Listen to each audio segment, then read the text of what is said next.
Menghadapi mata kolosal penguasa kekosongan, yang membentang jutaan kaki dan memancarkan kehancuran dan penciptaan, hantu dewa iblis gelap yang menjulang tinggi, setelah sesaat diliputi amarah, perlahan-lahan mendapatkan kembali keseimbangannya. Cahaya ungu yang mengalir dari mata raksasa itu sedikit menekannya, menyebabkan roda gelap itu mengerang tanpa henti. Tetapi apa bedanya jika Suzu, sebagai Raja Kekosongan Agung, memiliki beberapa cara dan dasar? Bukankah mereka sudah pernah bertarung sebelumnya? Suzu mendengus dingin, suaranya bergema seperti guntur yang teredam di kekosongan agung, menghancurkan arus energi kacau yang tersisa di sekitarnya. Hantu dewa iblisnya yang sangat besar, dengan tangan membentuk segel, berbicara dengan penghinaan yang tak terselubung, sekumpulan orang bodoh yang bertindak di bawah aturan langit dan bumi. Kupikir kau bisa menghancurkan api penyucian gelapku hanya dengan satu mata. Hantu Raja Iblis Gelap yang besar itu menginjak roda raksasa lagi, dan aturan kegelapan, yang sebelumnya hampir runtuh di bawah tekanan cahaya ungu, melonjak sekali lagi di bawah desakan tanpa henti dari penguasa kekosongan, berubah menjadi pusaran gelap yang tak berdasar dan sangat besar. Pusaran ini tampaknya mampu melahap semua cahaya dan hukum di dunia, membawa ketajaman yang menghancurkan saat ia dengan ganas bertemu dengan cahaya ungu emas yang mengalir turun dari mata raksasa kekosongan. Xiao Yan tidak banyak tahu tentang keberadaan kekosongan, tetapi Ye Beijing telah mengatakan bahwa memanggilnya ada harganya. Namun, klon Ancestral Crimson, yang telah menjadi anak kekosongan, tidak pernah membayar harga apapun. Tetapi apakah benar-benar tidak ada harga yang harus dibayar? Inilah mengapa Xiao Yan jarang menggunakan klon Ancestral Crimson untuk memanggil kekosongan. Kecuali benar-benar diperlukan, dia sangat yakin bahwa segala sesuatu memiliki pro dan kontra. Apa yang disebut tidak adanya harga pasti memiliki harga yang lebih besar dan tak terucapkan yang tersembunyi di baliknya. Sekarang bukan waktunya untuk mengamati, melainkan untuk mengirim klon Golden Cicada pergi. Saat klon Ancestral Crimson memunculkan keberadaan kehampaan, kehampaan yang tersegel ini pun hancur, dan sekarang adalah waktu terbaik untuk melarikan diri. Benturan dahsyat antara cahaya ungu dan pusaran gelap menyebabkan seluruh ruang hampa yang tersegel bergetar hebat. Wujud asli Xiao Yan melayang di tengah turbulensi energi yang mengamuk, membiarkan angin kencang merobek jubahnya. Namun, matanya tetap dalam dan tenang seperti sumur kuno. Wujud asli Suzu belum pernah muncul, tetapi dilihat dari auranya saat ini, itu pasti wujud aslinya. Jika dia mundur hari ini dan gagal menggali kekuatan sejatinya, pertempuran ini, terlepas dari menang atau kalah, akan menjadi ujian penting, dan wujud aslinya harus tetap ada. Dia akan melawannya dengan segenap kekuatannya, tetapi hanya setelah menghilangkan semua kekhawatiran. Menara Roh Void bintang ungu dan avatar-avatarnya yang lain tidak boleh hilang di sini. Kecuali jantung asal, semua kekuatan asal lainnya tetap berada di dalam wujud aslinya. Xiao Yan bergumam pada dirinya sendiri. Xiao Yan mengirimkan jantung asal, hanya meninggalkan kekuatannya sementara di dalam wujud aslinya. Setelah habis, kekuatannya akan habis. Dia ingin mempertahankan kekuatan tempur puncaknya sebanyak mungkin untuk menghadapi pertempuran hidup dan mati yang akan datang. Jika pada akhirnya dia dikalahkan dan wujud aslinya binasa, itu sudah cukup untuk meyakinkan Void Lord bahwa dia telah jatuh di sini. Juga merupakan taktik penundaan. Mata Void setinggi jutaan kaki di atas dengan dingin mengamati pusaran gelap di bawahnya.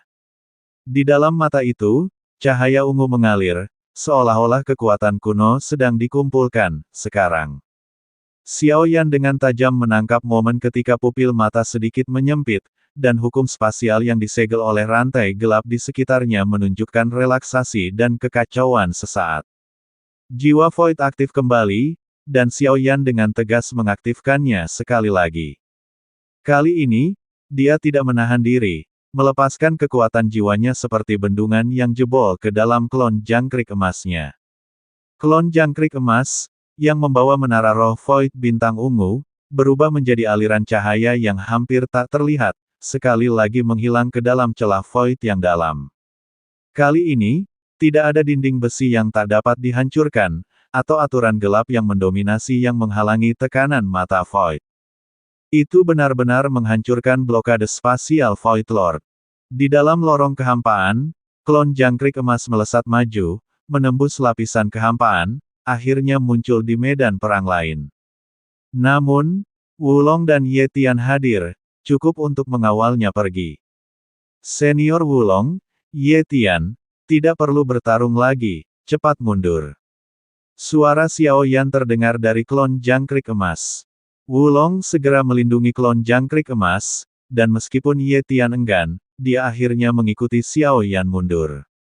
Sialan, kehampaan. Sudah berapa banyak makhluk ini yang dikembangbiakannya? Aku telah membunuh yang tak terhitung jumlahnya, bagaimana mungkin masih ada yang tak terhitung lagi? Ye Tian mengumpat saat awan ungu kehitaman menyapu seluruh pasukan iblisnya. Raungan penguasa kehampaan bergema dari sosok ilusi Raja Iblis Kegelapan di kehampaan, dia masih berusaha melawan makhluk kehampaan. Pada saat ini, dia tampaknya telah memfokuskan semua perhatian dan niat membunuhnya pada wujud asli Xiao Yan dan mata raksasa kehampaan yang menakutkan itu, tanpa menyadari kepergian klon jangkrik emas Xiao Yan. Kekuatan jiwa Void Lord sangat kuat. Di permukaan, dia tampak telah mencapai keadaan tanpa harapan, sama seperti Xiao Yan. Jika memang demikian, maka dia pasti telah merasakan kepergian klon jangkrik emas. Lalu bagaimana jika kekosongan itu ada? Tidak lebih dari itu. Suzu mendengus dingin, mengucapkan kata-kata yang menghina. Saat kata-kata itu diucapkan, mata raksasa kekosongan, yang membentang jutaan kaki, bergerak. Ia tidak mengeluarkan raungan yang mengguncang bumi, melainkan berkedip sangat lambat, namun dengan keagungan yang tak terbatas. Boom! Saat mata raksasa itu tertutup, Yu membukanya lagi, dan cahaya ungu yang murni dan mulia itu mencapai puncaknya. Ini bukan lagi tekanan sederhana, tetapi kehancuran dan penciptaan yang nyata. Aturan kehidupan. Berikan padaku. Mata penguasa kekosongan yang melahap itu merah padam, dengan panik memeras pusaran gelap asal kekosongan agung di dalam tubuhnya, melepaskan kekuatan hisap yang melahap segalanya, mencoba perjuangan terakhir. Namun, pada saat mata raksasa kehampaan itu berkedip, pusaran gelap tanpa dasar itu, seperti salju di bawah terik matahari, tanpa perlawanan sedikit pun, hancur sedikit demi sedikit dalam cahaya ungu. Cahaya itu melarutkan kegelapan besar yang telah menindas mereka. Roda gelap dan menindas yang telah menekan itu mengeluarkan ratapan pilu, rune hukum gelap yang terukir di atasnya hancur satu demi satu sebelum akhirnya runtuh menjadi semburan cahaya hitam. Penguasa kekosongan meraung tak percaya. Tetapi hantu raksasa Dewa Iblis Gelap itu, setelah disentuh oleh cahaya ungu, runtuh dengan cepat dari kakinya seperti istana pasir yang tertiup angin kencang, hingga lenyap sepenuhnya menjadi ketiadaan. Penguasa kekosongan, yang pikirannya kini terhubung dengan bayangan iblis dan roda raksasa itu, menderita serangan balik yang sangat mengerikan. Dia memuntahkan beberapa tegukan darah hitam, auranya langsung melemah ke titik terendah. Taiksu Xingwang yang dulunya tak terkalahkan kini tampak benar-benar berantakan, jatuh ke dalam kehampaan. Tepat ketika tubuh penguasa kekosongan terlempar ke belakang, sesosok muncul di belakangnya. Jari-jari mengepal erat, cahaya merah yang memancarkan kehancuran mengerikan berkedip-kedip di sekitarnya. Tanpa ragu-ragu, sebuah tinju yang berkobar dengan api kehancuran menghantam, siap untuk mati.